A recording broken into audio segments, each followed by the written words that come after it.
Good evening, everyone. I'm Rebecca Paller, a curator here at the Paley Center. I've had the great pleasure of watching hundreds of hours of the television work of the actor we are here to honor tonight. These programs are found right here in our Paley Center collection of more than 150,000 radio, television, and new media programs from the US and abroad. Paley Center trustees are the foundation of all we do. Tonight, we're delighted to welcome our chairman, Frank Bennick, Laureen Arbus, Kay Koplowitz, Ambassador Ed Ney, and Stan Schumann.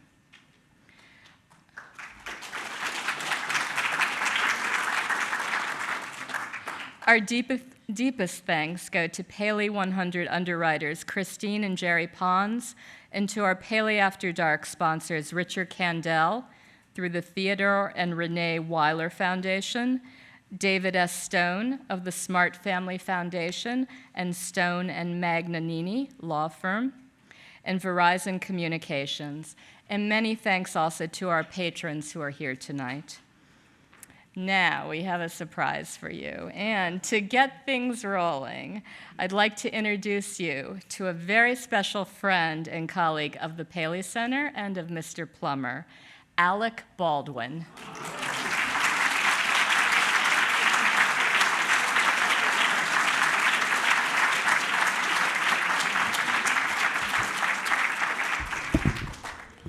I just got out of bed. I was sleeping. And someone called me and said, would you come and say nice things about Chris Plummer? And I said, well, of course I would. I threw on my clothes. I ran here. No, I want to just, before I do these scripted remarks here that I have, and I'm going to introduce this clip, I wanted to say two things. One is that I'm leaving here tonight to go to Carnegie Hall to see Long Long perform at Carnegie Hall. And it's ironic because Long Long, the famous Chinese pianist, and Christopher Plummer, the famous film and stage actor, have something in common from my experience. And it's something very unusual, and that is both these men have achieved, and I mean this completely seriously, even though this is kind of humorous, that most of these men have achieved a level of greatness at what they do and an appreciation from their audiences that is so palpable that it's resulted in a phenomenon that I will have to demonstrate for you. Long Long is performing in Central Park. He's performing Gershwin. He's performing Rhapsody in Blue, and he gets through some incredibly achingly exquisite manipulation of the keyboard and pauses and looks at the audience for just a moment to say, you really do dig me, don't you? I mean, admit it. You really get off on what I do, don't you? And then went back to playing the piano, right? It was a moment, a soupçon of this kind of exchange with his audience. I only saw one other person have that moment, and that was the actor who you're honoring tonight who did the performance of Inherit the Wind, and he made his entrance on stage in Inherit the Wind, and the audience goes crazy. This is the star of the show, the great, great, great stage actor for many, many and film actor for many generations. He comes on, and the audience goes insane.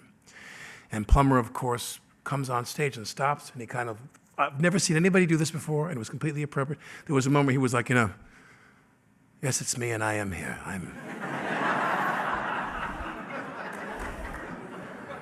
It is I, Christopher Plummer, in the flesh, about to essay this role in Inherit the Wind.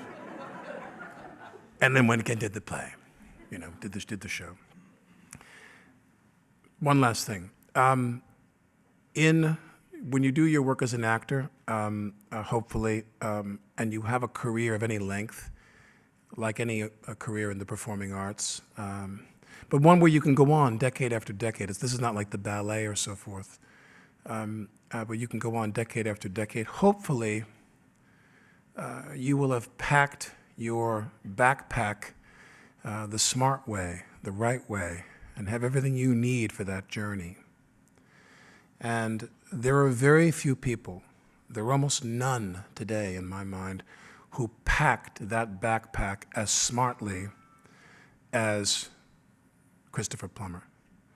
Someone who has given, who has scaled mountains and has scaled heights as an actor again and again and again. When other people could go and make films, I mean, as was evidenced last year at the Academy Awards, Plummer is still a great film star, an important actor in Hollywood filmmaking who could probably be golfing, but instead he goes to do King Lear, and he goes to do Inherit the Wind, and he continues to try to scale these great mountains. And you can't do that unless you have packed that bag the right way, with all of his skill and all of his gifts and all of his study and all of his hard work. I mean, where that preparedness meets that opportunity, you wind up having this great, great career. Now I'm going to get to the scripted part. Tonight we are gathered to look at a whole other facet of Mr. Plummer's glorious career, his television work. In his earliest work for TV, he played a painter going blind in a 1953 adaptation of Kipling's The Light That Failed, which was renamed The Gathering Night for television. In the U.S., he starred in a dazzling array of Hallmark Hall of Fame productions, several of them with Julie Harris, Little Moon of Alban, Johnny Belinda, A Doll's House, and in Europe, his televised Hamlet in 1964 was shot on location in Denmark. He's won 2 Emmy Awards, and his body of TV work is diverse and is still very much a work in progress. He just finished shooting the Stephen Frears-directed HBO film Muhammad Ali's Greatest Fight, in which he co-stars with Danny Glover and Frank Langella. Before Mr. Plummer and the noted film critic David Edelstein come to the stage, let's begin the evening with a look at some of Mr. Plummer's incredible television work from the Paley Center archives. Thank you.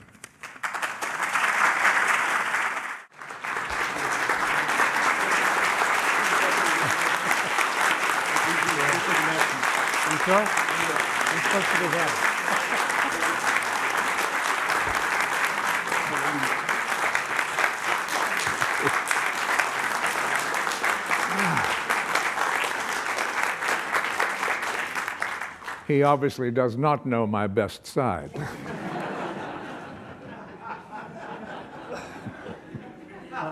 Sorry, David. That's all right. I'm thinking that our entrance tonight must bring back the days of live television.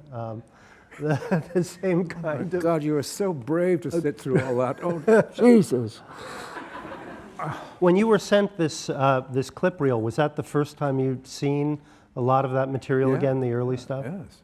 I know. I wasn't allowed to see it. My mother told me never to watch myself. No, can you hear me? This thing? Oh, I'm damn. No, yeah, some of it I had. But the thing that strikes me is looking at it, which is so strange, because one is so young through most of it and so damned inexperienced, and it's awful. You speak too fast, and oh, God. And then your co-star, who happened to be Julie Harris and Betty Davis and Greer Garson and all those wonderful people, just sit there and look at you and wrap the scene. They absolutely wrap the scene because they know how to sit in front of a camera and just, yeah, go ahead. Just drown yourself now, go on. That's not false modesty, I really mean that.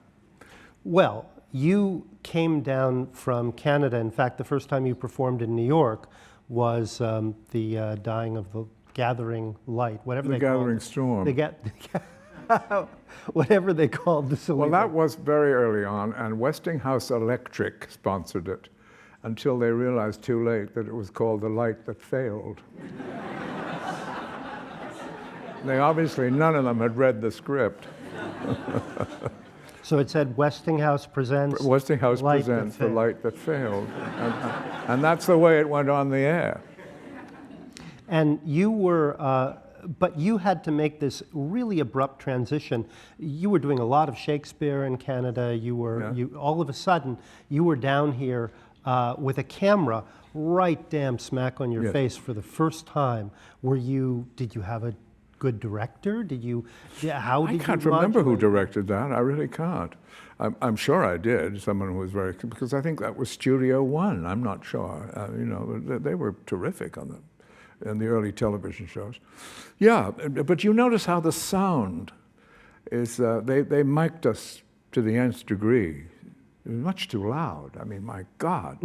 I mean, shouting at Julie, poor Julie. She's sitting there, stealing the scene again, of course, and we sounded a little mechanical. Well, do you have a sense that they didn't quite work out whether they were doing live theater or television, that they were figuring out the medium? Yes, that's what live television was like. It was, in the early sense, for actors, then drama.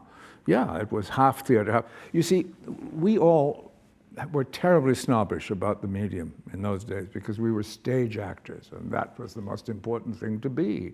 And of course it is, because it trains you from your toe right up. So we did television, of course, to make a living, in order that we could afford to do the theater, Broadway. So that whole group of actors who started in live television saved up for their Broadway experience. How much were you paid for something like this? Oh, God, I can't remember. Not very much, but it was big in those days for me. Yeah, I really can't remember. Money didn't matter to me because I spent it anyway, And there were lots of bars in New York, and we had a ball. Yes, in some of those early clips, there's just a faint smirk on your face, as if you're, as if you have some dirty little secret, something waiting for you when the director yells, "That's a wrap." Yes, there was that. Absolutely. I remember making films in England, and God, I wish that rule still stood. 6 o'clock. This was in the 60s. We were making films in London, Pinewood Studios and all that. If you were in the middle of a love scene and you were just about to kiss, you looked up and the crew wasn't there anymore. They'd gone. It was 6 o'clock. It's absolutely true. In the middle of a sentence, they'd get up and walk out to the nearest pub. And we followed instantly behind them. Nowadays, that don't happen, it's sad to say. Let me just go back a little, because there is the weirdest credit on your IMDb page, which says that you were in Othello prior to the first clip we saw, with Lorne Greene as Othello and Patrick Macnee as Cassio. Is this correct? Yes, way up. That was in Canada in the early television days. Were about 1950, 51. Yeah, I didn't play a very important part in Othello, so let's not talk about that for too long. Well, someone wrote a comment, I have seen this, and Lorne Greene is positively the worst Othello in the history of the part. Oh, God. Well, he was a fellow Canadian. Oh, he had this booming voice. He had a sort of Orson Wellesian voice. Nice Jewish boy who became a great cowboy, great That's symbol of cowboy lore in this country. Well, do you remember Patrick Macnee? Very well. Patrick was a friend of mine, an adorable friend of mine. I met him when they first came over with the Old Vic.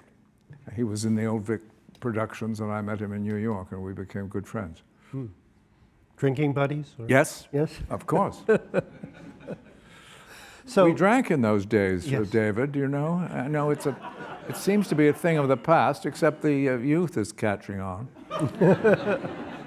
Well, it's extraordinary though, because when you hooked up with Robards, now you were a terrible twosome.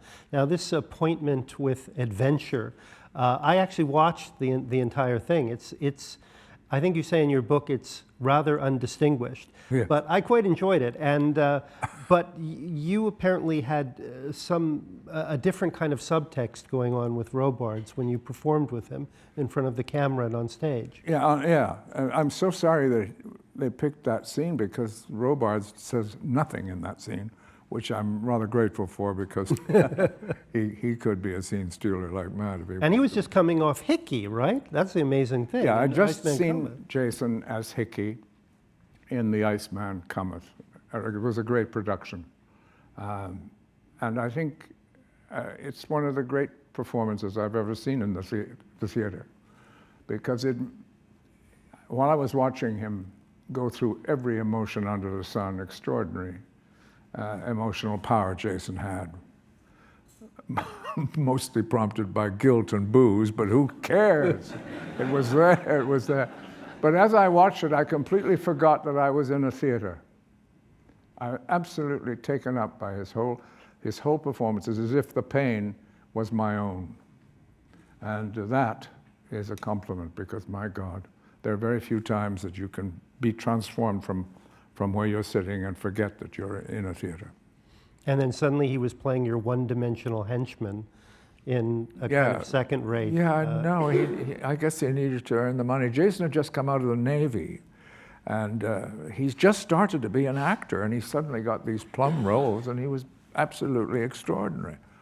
And he, in my view, he became the sort of epitome of an O'Neill performer. He was if O'Neill had watched him, I think he would have dispersed his usual melancholy and had an absolute ball. He would have been so thankful. It's interesting that whenever we talk, and also in your autobiography, so many of the stories ultimately come down to what's happening on stage and your antics off stage during this period. And the Dollhouse that we just saw, I understand you did not make it to the final run-through? No, I thought that was the dress rehearsal. Yes. It wasn't, it was the performance. Oh. and I thought, well, you know, we were both terribly hungover. I mean, really, we had a very, very late night. And we said, oh, Jesus, we got to get down there, the dress. We got to get to the dress. And of course, we weren't very nervous because we could walk through the dress. It was the performance.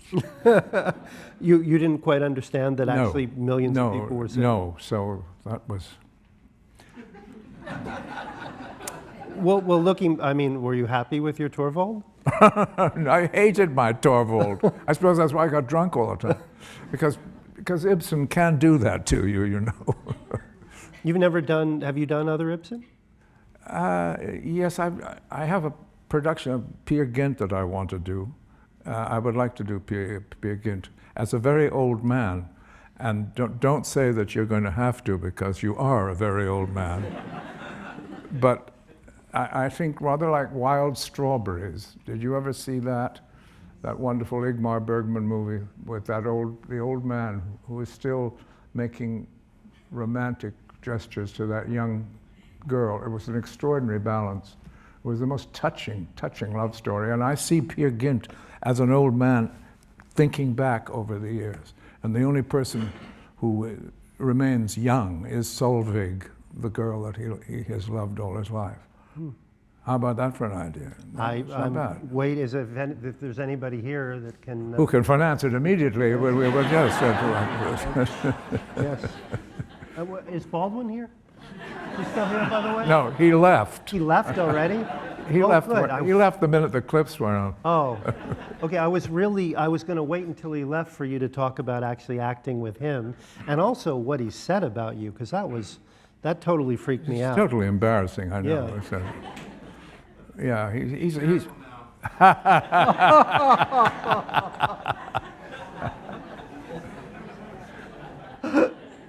That's not actually Alec, that was his double. Oh. I mean, do you have any good Baldwin stories? I mean... Well, I wish I did. I mean, he's an absolute doll to work with. I mean, he's extraordinary. He put that together himself. He was a producer of that as well, the television version of the Nuremberg trials. Really? Yeah. And he's a good man, particularly after the nice things he said about me. But he said that you sort of had this way of acknowledging the audience but I've never seen that. Well, no, that's not entirely true. I mean, I think you have to, I remember Eva Le Gallienne. Does that name mean anything to anybody? I acted with her, it was my Broadway debut. The lady herself gave me the chance, and she hadn't been on stage for 14 years. She'd left her American Repertory Theater, and that went bust. And 14 years later, she came back to Broadway in this absolutely awful play called The Star-Crossed Story. It was one of those English garden plays, you know, where there's a French window and somebody comes in and says, "Tennis, anyone?" So they were still doing that. I couldn't believe it. But she was such a great actress that it was such an honor to be with her on the stage. And on opening night, she came on, and because of her absence, the entire audience stood up, and I think it must have been 5 minutes. She had to step right out of character and bow to the audience and stay down there. If she hadn't acknowledged them, they would have gone on for another 5. I mean, it was extraordinary. And then I thought, oh, we have to go back to this ghastly little play after this extraordinary moment in the theater. No, so I've tried to copy that a few times, I think. Well, so then television, you don't feed on that response from the audience. That must have been odd to go from the theater and getting nothing back. Maurice Evans, when he was doing Hamlet on NBC, when he came to the soliloquy, "Now I am alone," he wasn't. Because this is absolutely true, there was you can still see it, there's a stagehand standing behind him eating a sandwich. And as he goes into this long soliloquy, which he was as he moves, the stagehand moves with him. Absolutely fascinated by it, because what he must have been, the stagehand must have been thinking, what is this sort of weirdo in a black tights, and what's he doing during my lunch break? What the hell's he doing? I mean, you can still see it on that broadcast. But you're talking about, you said in your book that live television in that era was a series of Dunkirks. So, yes. I mean, did that work for you or against you? Did it have that wonderful, fast repertory, just anything goes kind of feel, or was it terrifying? It was terrifying. Terrifying and funny. Because we all bumped into each other all the time. You know, there was very little space on live television because the lighting was very concentrated. And I was on a soap for a while. God, awful soap, but filled with terrific actors. Named? What? Called? Can't remember. It completely blocked. And we used to do little tricks. We'd forget our lines because we had no rehearsal. You know, you just boom. And we ended up realizing that we had to show the crew that we have a few things up our sleeve. So I would wink at the cameraman, who then would turn his camera against the blank wall or a vase of flowers while we quickly looked for our lines, and then come back. It was terrifying. Was it a live soap? It was live? It was a live soap. Yeah. Wow. Half hour? Half hour felt like an hour. Ah. Yeah. And can you tell us who you played? What sort of were you? No, I don't want to go on talking about this. Jesus. Well, you know, they can't all be Hamlet, you know. You also did Westerns on live television, did you not? No, one, yes, with Boris Karloff, Francho Tone, Jason Robart. That's the Old West. That just Yes, conjures the Old up West. the Old West right there. That's amazing. And it was called Even the Weariest River, which was, of course, taken from Swinburne's famous poem. Of course, yes. And Boris Karloff was the person who said it on screen, so that it became rather suspect, strangely enough, because Boris had that wonderful, wonderful lisp in his voice. So it sounded something like this: wherever the weariest river goes swiftly out to sea. There are so many poor S's in that bloody poem. Boris of all people, oh my God. He was my first favorite actor, and I couldn't believe reading your book that you knew him, you worked with him, and you loved him. I loved him, yeah. He was an absolutely lovable monster. He really was. No, really, the most gentle of men, of course, as always they are. But Boris was so generous to everyone and so modest about himself, which none of us were. But it taught us he taught us a big lesson in humility. You weren't a wonderful person to be around? You weren't a modest, humble person? No. Why should one be we're young, kid. And we're in New York, which is a very dangerous city. And you've got to be tough and arrogant and to survive this dump. So you radiated something, you think? Yeah, arrogance. Mm-hmm. Yeah. Would you have been fun to work with for No. another actor? No? No, I think Jason and I got on because we were anxious to get off the stage as quickly as possible. So we used to have dialogue behind the dialogue in the show. We'd be speaking the lines, but underneath I was saying, where are we starting out tonight? We start at PJ's and work our way down to the White Horse Tavern. And we'd have a wonderful game going on behind the text, which the audience never heard. And when you did these things, and I will return to the work, I promise, did you meet up with all the people coming out of the studios and coming off the stages? Was it just you two getting hammered, or was it an incredible Oh no, everybody. team? We weren't the only ones. No, everybody was hammered back then. What's the wonderful guy in The Music Man? Robert Preston. Hammered most of the time. Wonderful guy. We couldn't wait to get together. It was a wonderful, wonderful time. New York was really fun in those days. Life began at midnight. Now it. They tried here. I have to say, the wonderful people at the Paley Center worked like hell to find the riddle of Mayerling, because the riddle of Mayerling holds, I guess, a special place, one of the special places in the annals of broadcasting. It almost stopped dead, didn't it? Yes. Well, I was playing opposite Vivica Lindfors, who was a very beautiful Swedish actress. Oh, God, she was gorgeous. And it was a Robert Montgomery Presents program, which was only half hour. Robert Montgomery, the actor? Yes. And he would come out and... No, I think he came out at the beginning and sort of introduced everyone, and then the play continued.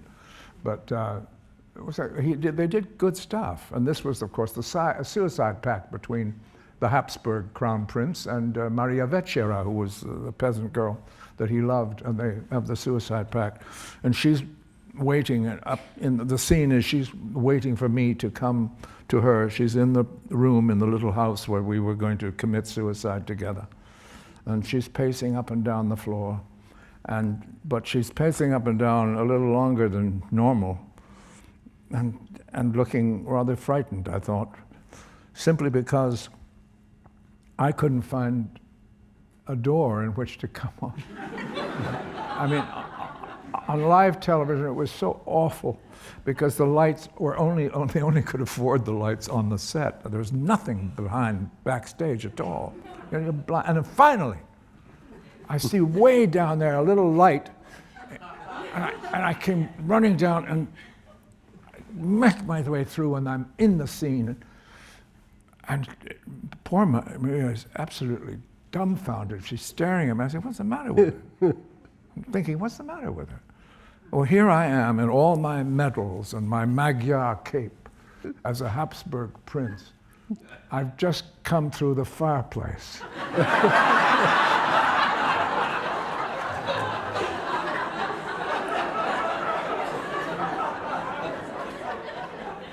Now, Marty Manulus, who was a very sweet guy, a rather civilized fellow, usually, absolutely blew a gasket. He went ape.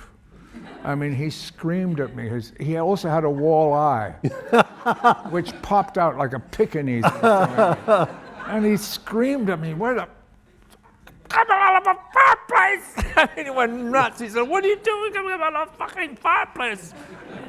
I screamed, "You're fucking lucky I came out of anything."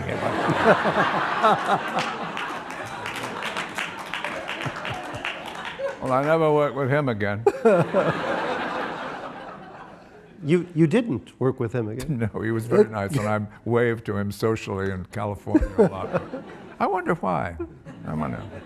You know, in the first seasons of Mad Men, I was thinking that there seemed to be a very intimate relationship, to say the least, between the advertisers and early television. And I'm wondering if you observed any of that. The interference from the sponsors, the presence. Oh my God, well, they all came in, of course, and took over television, the advertising execs. And most of them didn't know who anybody was. Sorry, there's an exec right there, I recognize it. You're too young to have been there then. And of course, a lot of big stars were doing television in those days. When they were too sort of old for movies, they would come and do television, added income. And one of the great stars was Helen Hayes, who decided to do a television show. And one of the execs who met her beforehand said, I'm awfully sorry, Miss Hayes, but I wonder if you could sort of tell me about your career and your resume. Could you tell me? And she said, after you. and then a great friend whom I adored, a wonderful character actress called Millie Natwick. Mildred Natwick, yeah, she was so wonderful and so witty. They asked her the same thing, and Miss Natwick, what have you done? And she said, about what?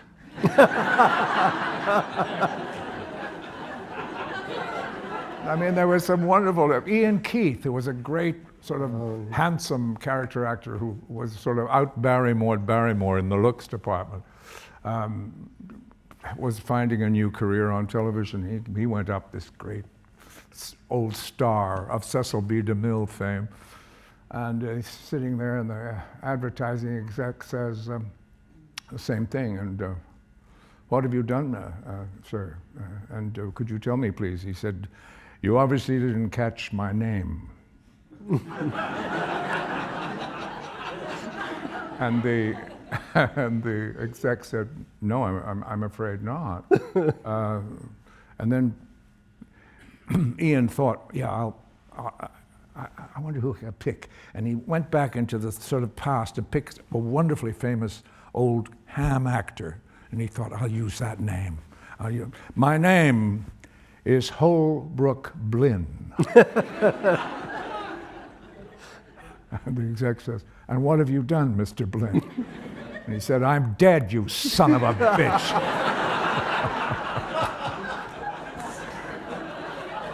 He walked out, unemployed but triumphant.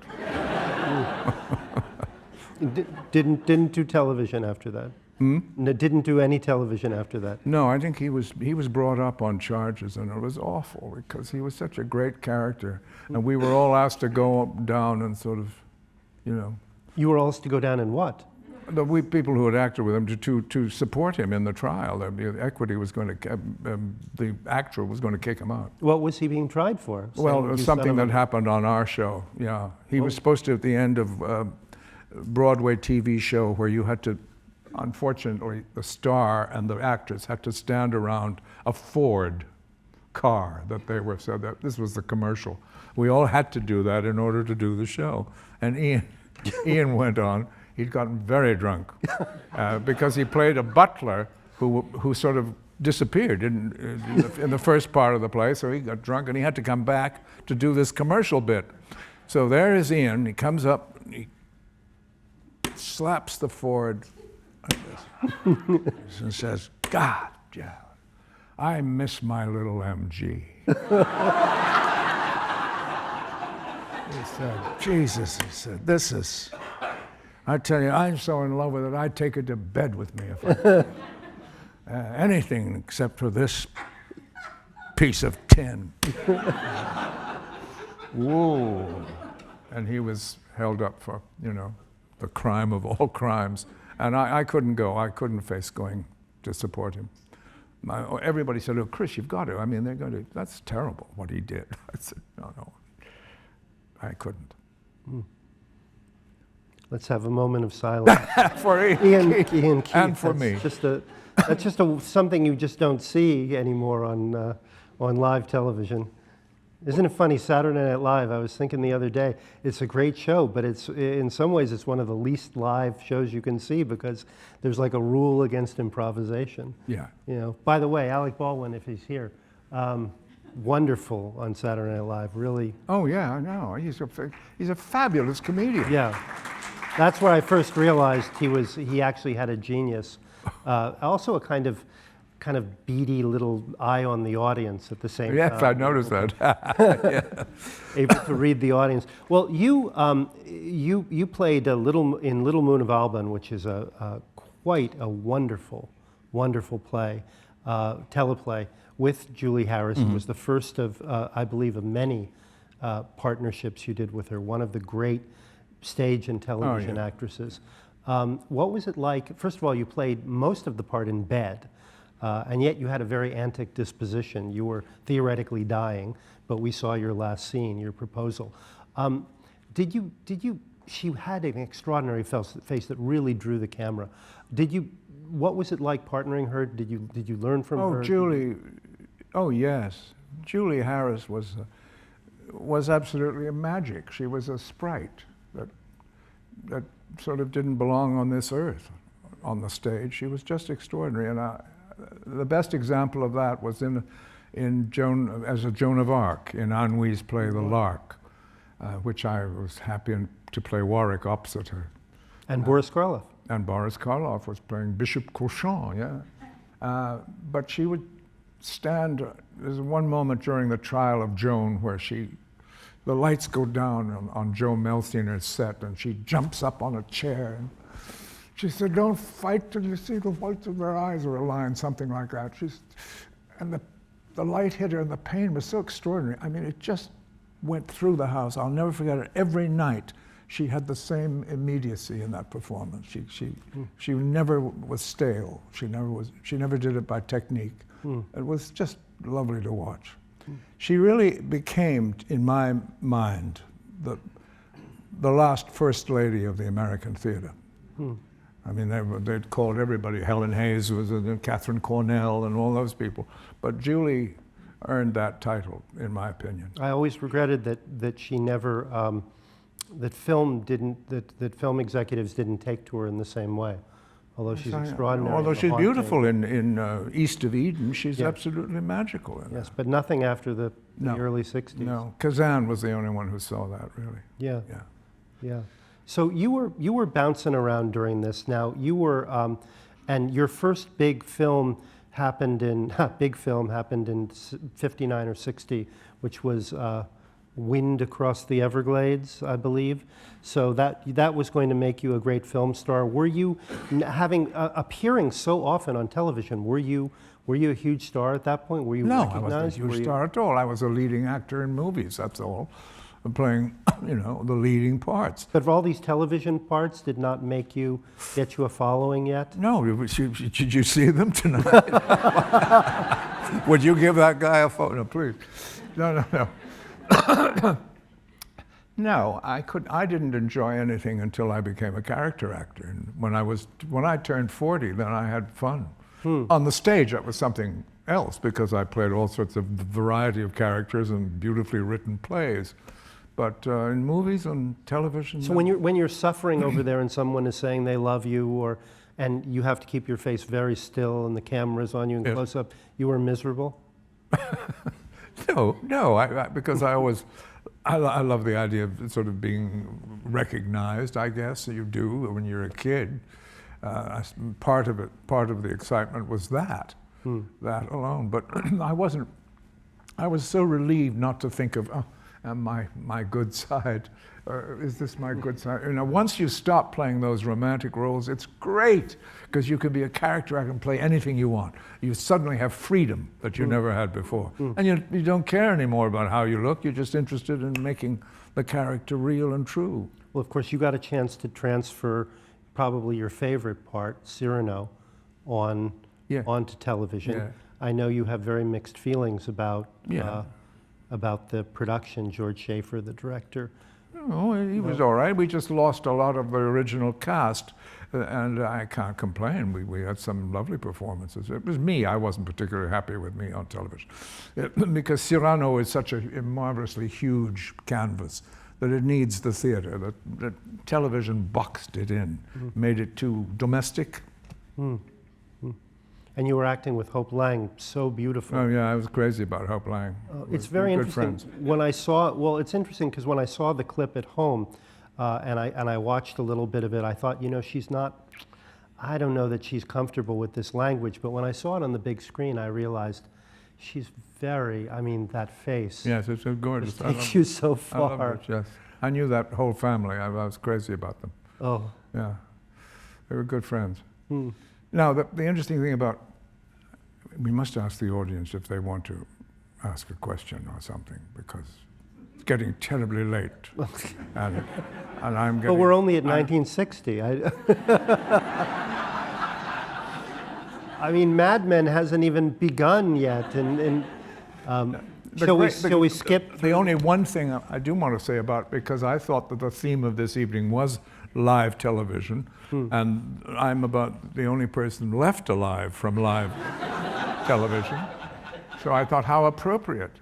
And the wonderful thing about it was that it had a kind of innocence at that time, and all the fantastic writers were writing for that medium. Reginald Rose, Alvin Sappensley, Jimmy Costigan, Paddy Chayefsky, on and on, Horton Foote, on and on they went. And we were all doing scripts by them. It was extraordinary. How lucky we were to work with writers such as those. Then it became something else. It became, as we know. But the interesting thing about people like Mike Wallace, for instance, is that he and maybe John Freeman in England, his sort of counterpart, compere, as it were, realized very early on that television was a cruel medium. And what is most effective about television is how you can get inside somebody's psyche, and they don't have time to rehearse, so they're thrown. And that's the cruel part. And both these guys had a hardcore, television journalistic view of that, and made a lot of people feel uncomfortable because they were absolutely right. That's what television turned into. It was an expose of your emotions, whether you liked it or not, those being interviewed. And then, I mean, who could get better drama than the McCarthy trials? Who could want, that was extraordinary. That was like, no drama on television could be as powerful as that. One man, Joseph Welch, saying, "Oh, haven't you any decency left in you?" And the whole country turned around. I mean, that's what television really is all about. Well, we'll get to Mike Wallace in a second, but Oh. that reminds me. Yeah, we're going to show a clip of The Insider, but I wanted to, since we saw that fascinating, slightly horrifying Carson clip. You have done, over the years, you have sat in a chair like this with cameras on you many times. I've seen you on hundreds of not hundreds, but scores of talk shows. First of all, were you in a green room with Art Carney and Sid Caesar on The Tonight Show? I guess I must have been, yeah. You don't remember that? Well, no, those are rooms that you'd rather not talk to anybody. Well, so what was it like, flying in and doing Johnny Carson? I understand he wasn't particularly communicative off stage, but... I'd known Johnny Carson. Oh, yeah, I'd known him in P.J. Clark's. He was always hanging out there. And we had great times. I mean, he was he was. Yeah. Well, so, I heard tell he was a mean drunk, but you didn't see that? I never saw the mean part, but we had a camaraderie because we haunted the same joints.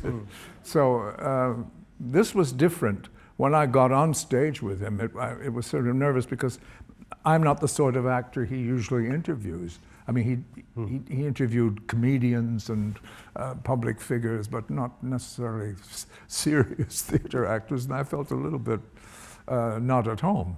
But he was absolutely adorable to me. I mean, he listened. He's one of the few comperes that actually listened to his guests. They all now can't wait for the next question. And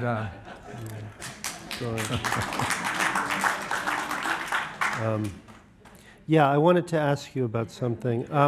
You actually, most of, nowadays, most of the time you go on and people are hauling you in to talk about The Sound of Music. They're getting together, all the kids. Oh, sit down. Nice Come on, to sit talk. down, sit down.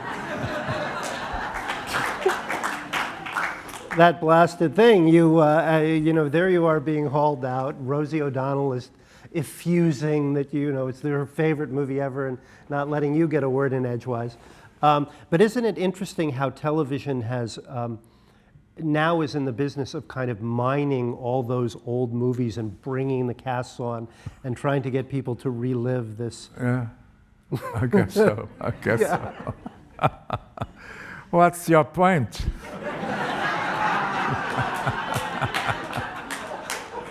I merely had to introduce The Sound of Music because I watched it again with my youngest daughter and very recently, and you were giving a weird performance in it. I never quite realized it's that look again of very strange, sort of that you have some, in this case, sort of filthy secret that you're, and of course those hideous Viennese costumes, those Austrian, no, it wasn't Viennese, these Austrian costumes, which were.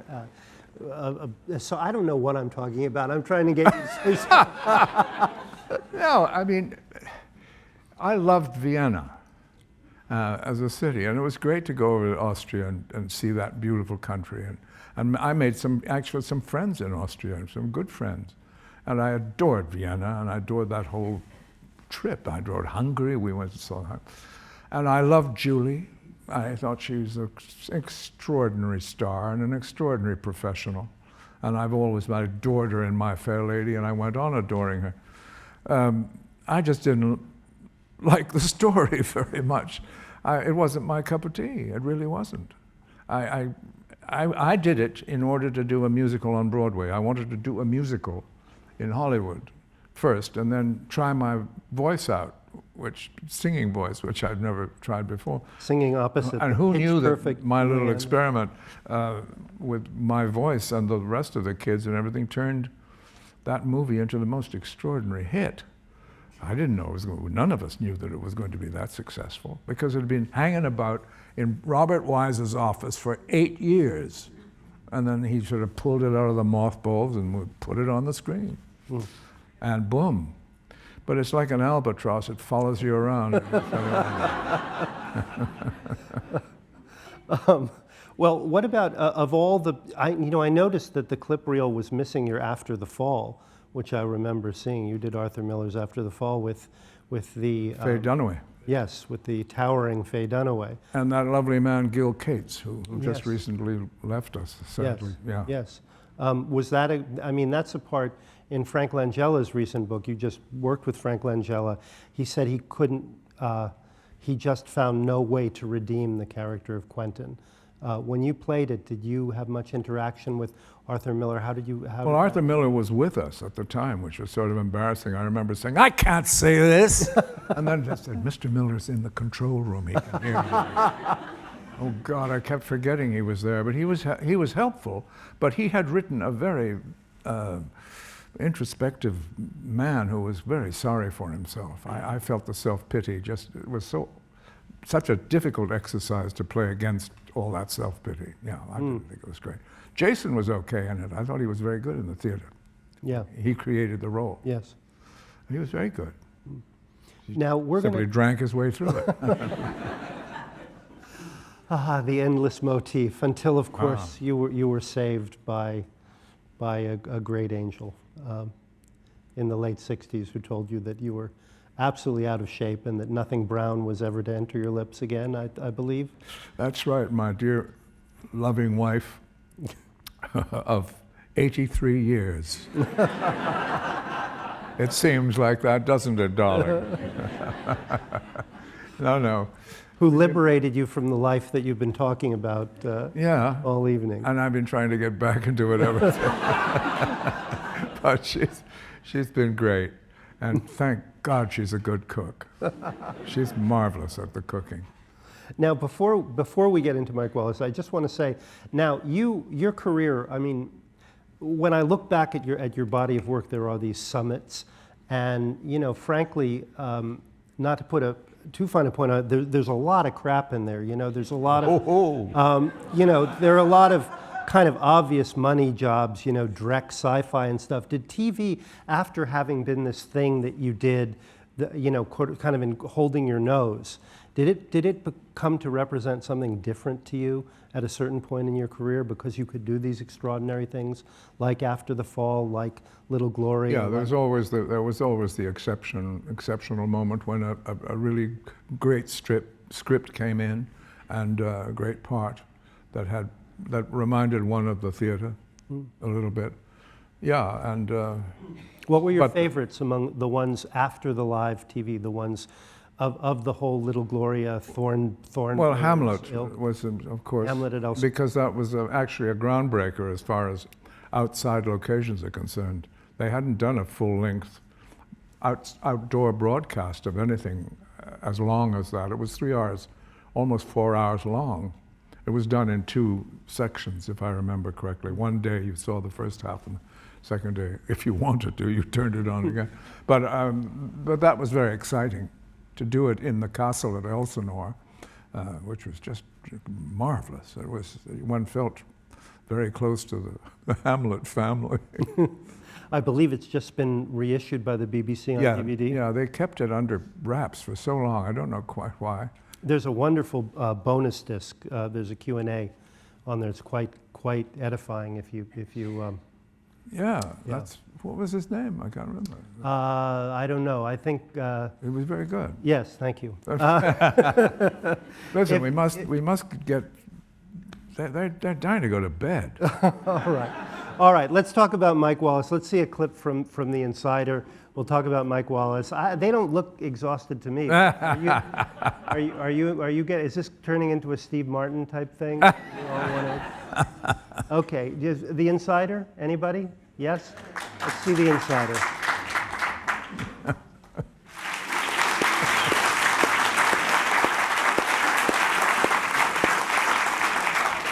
See, I think you should have gotten an Oscar for that performance. That was. You had an experience. You came to this having been on the other side of Mike Wallace, having actually been interviewed by him. Yeah. Was it around the time of The Sound of Music?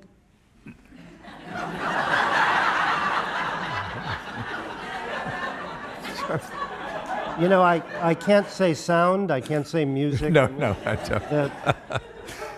No, I was doing Othello, actually, in New York, and on Broadway with Jimmy Earl Jones. I was playing Iago, and Mike Wallace interviewed me. And I remember I'd been a fan of his, even though he was television's bad boy in the 50s and into the 60s. He was always fascinating to watch, because he always got his man, made him squirm in front of the camera. That was him. But I loved all that sort of. I thought he was terrific. His first words to me when he sat down with his notepad were, "Why is it that you're not a household name?" I mean, you know how to warm to a guy who does that right away. It's just great. I loved him for that, actually. You did? Yes. Yeah, and actually we had a good time. That was long before I ever dreamed I was going to play him. And then he would go on lectures after this thing. I didn't know, I hadn't seen him since the opening of this movie, and I know that CBS did not like it because it was, we know why. But, and I was hoping that he, at least, that I hadn't offended him in any way, or that I had done him some justice. And I hadn't seen him until one party one night, and he was so nice to me. He was then mid-80s. He looked younger than I did, and I was in my 60s or approaching 70, I can't remember. And I said, "You look like my son. How dare you?" I mean, I think he'd had a little done, but he looked just marvelous. And he was very complimentary about it, so I was okay. I passed the test. You fought to make him, I understand, much more vulnerable, to give him, much more... I fought for a scene at the end, which was not shown there, at the end where he has some real vulnerability with Al Pacino. There's a scene between Al Pacino and myself. And I said to the director, I said, "You can't always have Mike Wallace, this hardcore guy, shouting at everybody. Come on, show his other side." Because I had seen him on TV when his son was killed, and he was speaking from Greece. I remember that interview, and I couldn't believe how marvelously he handled his grief in front of the camera. And yet it all came through anyway. But it was a lesson in extraordinary courage and taste, that he didn't make a mawkishness out of it. And yet you could see he was just devastated. And I said, why can't we have a scene that has some of that in it for Mike? Because it's there in him, and not everybody knows that side of him. So I'm glad they put it in, and I got it. It was a good scene, actually. But he was an extraordinary man, and he really was. He recognized what television was, as I said before a lot of other people did, right, and used it in a way that and helped suited. Create that great investigative show. That's right. Yes. Yeah. Mr. Plummer's attention span is not what it was, so we're going to. We have time to take 2 or 3 questions from the audience. I'm sorry we had to cut it so low, but you have to. Yes, over here. Well, we talked a lot about hammering. Did you get a chance to hammer with famous hammers Richard Burton or Peter O'Toole? What was? Were you hammered ever with Richard Burton and Peter O'Toole? We want to know all your drinking buddies now. Yeah. Yes, Peter more than Richard. Richard, when I was in my early 50s, when I was a barfly, I used to frequent the White Horse Tavern, and Dylan Thomas also frequented that tavern before he died. He didn't have very long. His turbulent life was to come to an end very quickly, but Richard Burton used to turn up also and egg him on, because he, of course, was a compatriot of Burton's. And Dylan was extraordinary. He would just, we sat there spellbound, pickled in brine. I mean, he could deal with any subject in the world brilliantly. Those improvisations were something extraordinary. So that's one of my best experiences with Richard, who was always there. And Peter, of course, whom I just adore. I don't know how he can go on working. He has no liver, no kidneys, I don't know, what the hell? And he keeps working. And he looks green when he walks into a room. But God love him. God love him. And you took a great part of his, correct? I mean, didn't you trade parts at one point? Yes, yes. It was the king in Beckett. I did it in London, Jean-Louis Beckett, which was made into a film later. And I played the king, and we did very well in London. And he'd given the part up because he went off to work in that tiny little picture, Lawrence of Arabia. And so I got the part, the king, in his place. This was at the Royal Shakespeare Theatre in the early 60s. And the play was a big success. I got nice press, and I was very grateful to Peter for having left and giving me the role.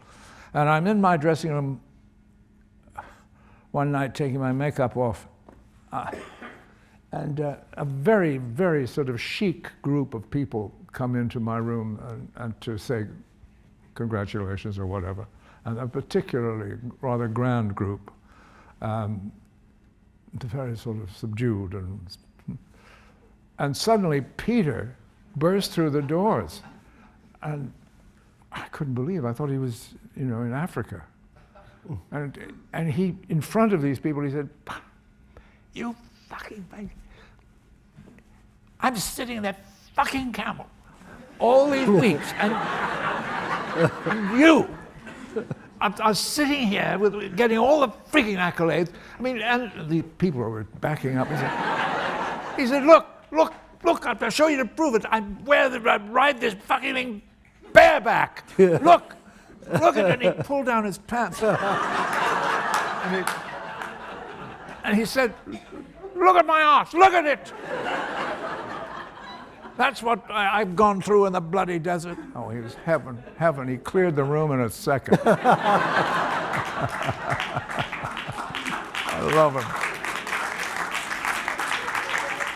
All right, two more questions I think we can take. Anybody else? Anyone? No? Yes, over here.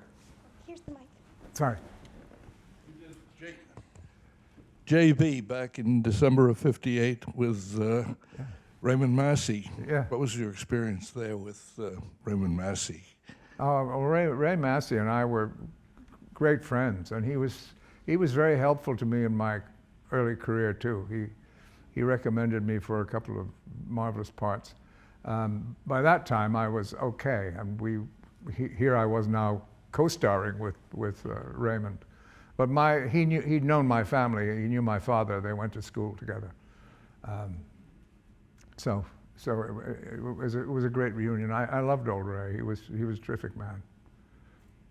JB, if people don't know, is what made you a Broadway star, really, right? Archibald MacLeish. Yes, it was. It was a lovely. Archibald MacLeish was an extraordinary man, and he wrote this wonderful play, JB. It won him his third Pulitzer Prize. I mean, he went on to write wonderful poetry. And here we were, and Elia Kazan directed it, so it was my first experience with that giant of the theater. Yeah, it was marvelous. What? No, I know. All right, one more. Who's right there? Yes. Thank you for a great evening. Just to bring up to date, would you speak about the current film that's just Prometheus? And am I wrong? Prometheus? Oh God, I wish it was. Oh no, I'm thinking of I love that Ridley title. Scott. Ridley Scott, aren't you in that? What? No, you've done other Ridley Scott pictures, but not that. No, I've never done a Ridley Scott. Oh, you picture. haven't? No. No. Oh, Ridley. you were invited to do Gladiator, correct? Yes, it was. It was Russell Crowe who tried to get me into all those films. Bless his heart. But I know I didn't do Okay, them. sorry.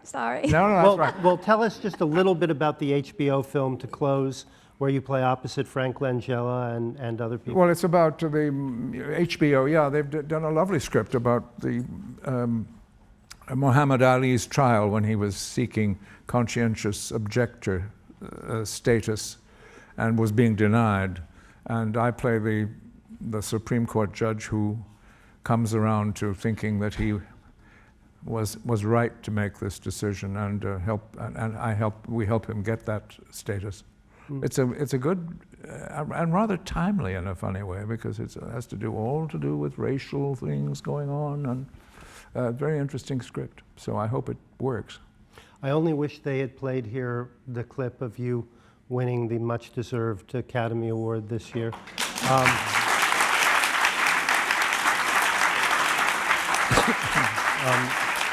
When that happened, there were many of us, I think, who shouted so loud we could probably be heard in Hollywood, but they were shouting so loud there that they drowned us out. What a great honor it is to talk to you again. Thank you so much. Oh, bless you. David.